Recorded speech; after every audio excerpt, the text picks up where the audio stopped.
Hey everybody, this is my 125 gallon tank, and I just wanted to take a few minutes to have a look at it, have a little chat about it. I'm getting ready to get out of here for the day. I doubt I will be back in time this evening to get any more videos shot. But while I was in here this morning getting the lights turned on, I kind of had a look around at all the tanks to make sure everybody's doing okay, make sure all the tanks are functioning properly. And one of the things that sort of caught my eye about this tank is you can see how clean those rocks look. Now, I know some of you might be laughing at the idea that that looks clean, but you can clearly see how some of that dark green growth has been removed off of large areas of that rock. And for my regular viewers that have been following along with this tank, you'll know that one of the issues I've been having in this tank, or was having, was this weird explosion of green hair algae. And just this weird nasty growth that was sort of developing all over the tank. It was kind of, I don't know, just grungy looking. It didn't look like it was algae or anything like that. It just was this gross sort of thick black grungy stuff that was developing all over everything in conjunction with a bunch of algae. And you can kind of see some of that grungy stuff in there. But I shot a series of videos. I talked about what was going on with the tank. The only thing I had really been doing wrong with the tank was dramatically overfeeding it. I was putting way too much food in there. And it was also like whole shrimp kind of food. So when it started breaking down and kind of rotten, it got kind of stinky and gross, and that threw the tank off a little bit. But what really threw the tank off originally, that got the algae going, was pulling a bunch of plants out of there.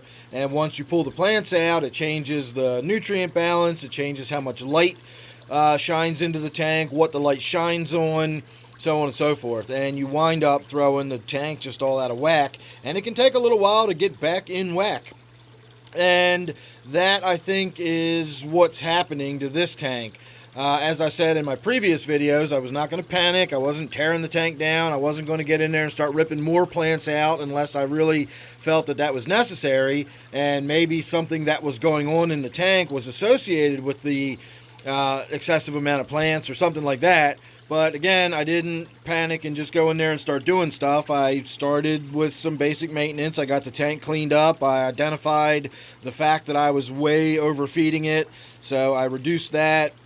Got a few water changes under my belt, and the tank sort of came back in line. And now, like I say, we're sort of getting back in whack. Everything is starting to get back to normal, where I don't have excessive algae growth. I always expect there to be some algae growth. I've never really looked at rocks, in rivers and streams and stuff, and not having seen them look at least that dirty and covered with biofilm and growth and little growing, living, squiggly things and so on and so forth. So looking like that doesn't bother me at all. It's just a matter of when the actual algae or cyanobacteria or whatever it is becomes excessive and starts blocking light from my plants, or it just becomes, unsightly by my standards. Everybody has their own standards. I'm sure to some of you that right there is unsightly. But, it's my tank and it's not unsightly to me, so I actually like it looking like that. And this is about where I expect it to look, rather than being all grungy and gross and filled with all that green hair algae. And so once again, I fixed I'm making air quotes here, my problems in the tank. I fixed them simply by not doing anything.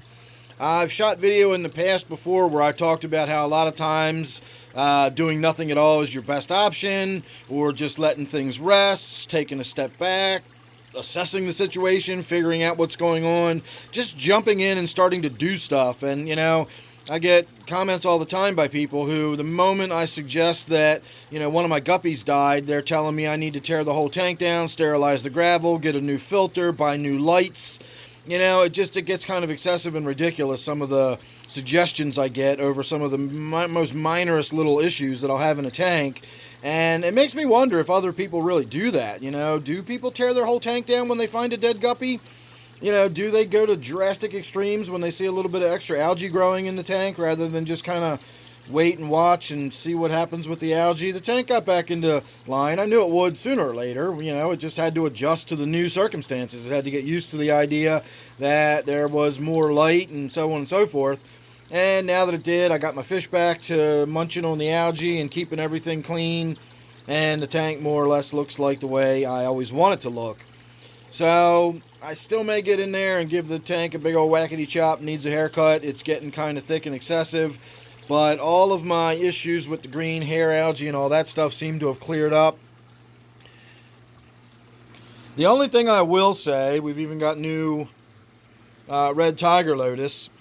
The only thing I will say, I was hoping we'd be able to get a closer look at my clown loach, my little clown loach in there, the one that was skinny for a while. That was another issue I was having that was a completely separate issue and involved my small clown loach possibly or even probably being infected with some sort of intestinal parasite or something that was going on that was preventing it from gaining weight. And in fact, it was steadily losing weight. And I treated with a variety of medications. I think I finally got it sorted out, but I was reluctant to get happy about it too soon because with my luck, it was going to die in the near future anyway or something like that. And I swear over the last couple of days I've been looking at that loach and it seems to me like it's getting skinnier again. I don't know why. I don't know what's going on. But I swear it looks like it's getting skinnier again. Trying to get a good look at where it is. I can see my rainbow shark down there. And I saw the loach dash and hide. It usually hangs out at this end of the tank. My Tenopoma was just chasing my snakeskin gourami there. My Tenopoma seems to chase that snakeskin gourami around a lot. Now, they are related. You could think of them as cousins, I guess, in the fish world. They are both labyrinth fish, or anabantoids, meaning that they have an organ in their head called the labyrinth organ. And it helps them to extract air from atmospheric air. They actually go to the surface and they gulp air, much like a betta fish. They're all in the same family. They're all anabantoids. They have that labyrinth organ that allows them to live in very low oxygenated, almost stagnant water. That's why your betta fish can live in a little tiny bowl. Not that they should, but they can. So anyway, guess we're not going to get a look at that loach. That was going to be the last point I wanted to make out of this tank. Get a good look at my rainbow fish in there doing their little rainbow fish dance. So, that's about it. Like I said, not really a whole terrible lot of point to this video. I just wanted to give everybody a good look at it while I was thinking about it this morning. And I can really see that it's starting to come back into whack. As I said, you know, once we knocked it so far out of whack with all the stuff I had done to it before. And I think it's starting to look good again. Quite happy with it. So there you go, just a little look at my 125 on a Friday afternoon. And as I said, at least I think I said that I'm going to be getting out of here for the rest of the day, and it probably won't be till later this evening when I get back, and by then it will be too late to really get any other video shot down here in the fish room. But if you're subscribed, you won't miss anything I've got coming up. I'm thinking about tinkering around with my new world tank. I'm thinking about maybe going out and looking for some woodwork or possibly some plants from out around the stream or the reservoir or something. Maybe we'll get a little bit of native plants going on in there. I don't know. We'll see. But as I said, if you're subscribed, you won't miss that or anything else. So thanks for watching this one. Don't forget this is my 125-gallon tank.